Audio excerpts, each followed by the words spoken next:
네, 반갑습니다. 바른교회 장승재 목사입니다. 오늘 하나님의 말씀의 제목은요, 등불이 되어주시는 하나님이라는 제목으로 하나님 말씀 나누도록 하겠습니다. 예수님을 믿고 따르는 사람들이 가장 경계해야 하는 것이 무엇일까요? 바로 내가 받아 누리고 있는 은혜를 망각하는 겁니다. 다윗은 하나님을 찬양하는 마지막 부분을 자신에게 베푸신 구원을 찬양하는 내용으로 채우고 있는데요. 수많은 위기 가운데 하나님이 베풀어 주신 은혜를 다시금 되새기며 감사 찬양을 드리고 있습니다. 다윗의 삶은 어둠의 연속이었습니다. 사울을 피해 도망할 때만 해도 앞날이 어떻게 될지 전혀 예상하지 못했을 겁니다. 하지만 다윗은 두려워하지 않았다라고 말하고 있어요. 그의 고백을 보실까요? 오늘 본문 29절입니다. 여호와여, 주는 나의 등불이시니이다. 여호와께서 나의 어둠을 밝히시리이다. 아멘. 우리 인생도 그렇지 않습니까? 앞이 보이지 않는 어둠 속에서 길을 잃을 때가 있다는 겁니다.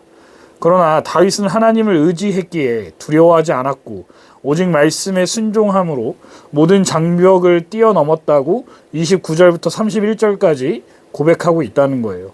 이렇게 하나님을 의뢰한 다윗에게 하나님은 반석이 되어 주셔서 어떠한 공격에도 흔들리지 않게 하셨다고 찬양하고 있다는 것을 오늘 우리는 기억해야 합니다. 그래서 우리는 오늘 등불 되시는 하나님이라는 주제로 함께 은혜를 나누고자 합니다. 우리의 삶에 빛이 필요할 때 하나님께서 어떻게 등불이 되어주시는지 살펴보면 좋겠습니다. 첫 번째는 하나님께서는 어둠 속에서 길을 비추시는 분이라는 것을 다윗의 찬양을 통해 알 수 있다는 겁니다. 하나님은 어둠 속에서 길을 잃은 자들에게 등불을 비춰주셨음을 성경을 통해 알 수 있습니다. 다윗뿐만 아니라 모세가 광야에서 갈 길을 몰랐을 때 하나님은 불기둥으로 인도하셨습니다. 바벨론 포로로 끌려간 이스라엘이 절망 가운데 있을 때 하나님은 예레미야를 통해 소망을 선포하셨습니다. 사도 바울이 복음 전하다 감옥에 갇혔을 때도 하나님은 그를 통해 빛을 전하게 하셨습니다. 우리도 때때로 삶의 어둠 속에서 방향을 잃고 방황할 때가 있을 수 있습니다. 혹은 지금 현재 어둠이 가득한 긴 터널을 지나고 계신 분도 계실지도 모릅니다. 경제적 어려움으로 미래가 보이지 않을 때, 관계의 문제로 깊은 상처를 받을 때, 신앙이 흔들리고 영적으로 침체될 때 우리는 오늘 말씀을 기억하면 좋겠습니다. 하나님은 등불이 되셔서 우리를 인도하신다는 사실을 말입니다. 현재 인생의 방향을 잃으신 것 같은 분 계십니까? 하나님의 말씀을 붙드시기 바랍니다. 말씀은 우리를 인도하는 등불이 되십니다. 시편 119편 105절에 이렇게 기록되어 있습니다. 주의 말씀은 내 발의 등이요 내 길의 빛이니이다. 두 번째로 장애물을 뛰어넘게 해주시는 분이 바로 우리 하나님이시라는 겁니다. 오늘 본문 30절입니다. 내가 주를 의뢰하고 적진으로 달리며 내 하나님을 의지하고 담을 뛰어넘나이다. 다윗은 많은 장애물을 만났습니다. 그러나 그는 하나님의 능력으로 담을 뛰어넘었다고 고백합니다. 여기서 담은 단순한 벽이 아니라 우리가 신앙생활 속에서 만나게 되는 두려움, 고난, 한계를 의미합니다. 하나님은 우리가 믿음으로 담을 뛰어넘도록 도와주십니다. 홍해 앞에서 절망하는 이스라엘에게 길을 내어주셨던 것처럼, 요단강을 가로막는 장애물을 제거해 주셨던 것처럼, 십자가의 죽음을 부활의 영광으로 바꾸셔서 죽음에서 영원한 생명을 얻게 해주셨던 것처럼 말입니다. 이 하나님은 오늘도 우리의 담을 뛰어넘게 하십니다. 실패의 두려움으로 주저앉고 있으시다면, 과거의 상처와 아픔이 여전히 여러분들을 붙잡고 있으십니까? 불가능해 보이는 꿈 앞에서 포기하려고 하십니까? 어려움 앞에서 주저하지 마시기 바랍니다. 하나님을 의지하고 믿음으로 한 걸음 내디디십시오.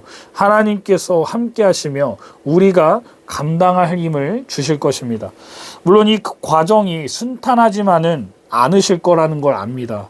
다윗도 그랬습니다. 하나님이 자신의 발을 암사슴발 같게 하시고 놋화를 당기게 하시고 구원의 방패를 주셨다라고 노래하지만 이런 결과를 얻게 되는 과정은 분명 고난과 위기의 연속이었다는 겁니다. 하지만 다윗에게 그 고난의 과정은 반드시 필요한 훈련 과정이었습니다. 이 훈련은 하나님을 바라고 의뢰하는 영적 능력을 향상시켰음을 36절과 37절의 고백을 통해 알 수 있습니다. 우리도 고난 뒤에 우리를 담금질하셔서 강하게 하시는 하나님의 섭리가 있음을 깨닫고 기쁨으로 고난을 견디는 저와 여러분들 되시기를 주님의 이름으로 축복합니다. 우리는 불평이 나올 수 있습니다. 왜 굳이 나한테 이런 고난을 허락하실까? 다른 사람들은 다 편하게 잘 사는데 왜 나는 이렇게 계속 힘드냐며 불평하는 마음이 들 때마다 다윗을 기억하시기 바랍니다. 다윗은 왕으로 세워지기까지 수많은 전쟁을 치러야 했다는 겁니다. 주님이 우리에게 어려움을 허락하신 이유도 그 어려움을 이김으로 승리의 영광을 주시기 위함임을 확신해야 합니다. 물론 이 땅에서 다윗처럼 부와 명예와 권력을 손에 얻는 그런 드라마틱한 일을 말씀드리는 것이 아닙니다. 영원한 나라, 하나님의 나라를 부여받았다는 것을 기억하자는 말씀을 드리는 겁니다. 이제 마지막으로 다윗은 47절에 여호와는 살아계시다라는 선포로 시작해서 하나님의 구원과 인자가 영원토록 자신과 후손들에게 있으리라는 그 축복으로 끝냄을 볼 수 있습니다. 이스라엘은 지정학적으로 여러 나라들 사이에 끼어 있었기 때문에 조금이라도 힘이 약해지면 침략 대상이 될 수밖에 없는 나라였습니다. 하지만 다윗은 원수들에게 보복하시고 이방 민족을 복종시키시며 악한 자들로부터 자신을 구원하신 하나님이 계시다면 두려워할 이유가 없다고, 자랑스럽게 그 땅을 후손에게 물려줄 수 있는 그 믿음의 근거가 바로 하나님에게 있다라고 48절과 49절에 고백하고 있는 겁니다. 다윗은 자신이 겪은 고난이 모두 하나님의 복을 얻는 도구였음을 고백하면서 이 찬송을 마칩니다.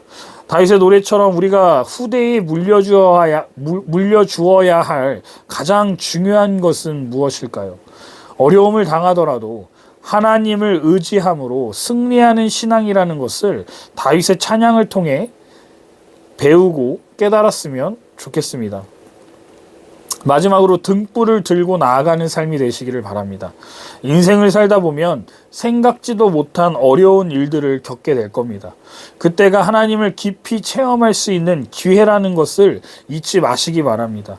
하나님께 부르짖고 하나님의 응답하심을 체험하면서 우리의 믿음이 더 성장할 수 있는 기회가 될 겁니다. 그 기회를 붙잡아 우리 인생이 하나님이 살아계셔서 당신의 자녀를 위해 쉬지 않고 역사하신다는 증거가 되는 인생들 되시기를 주님의 이름으로 축원드립니다.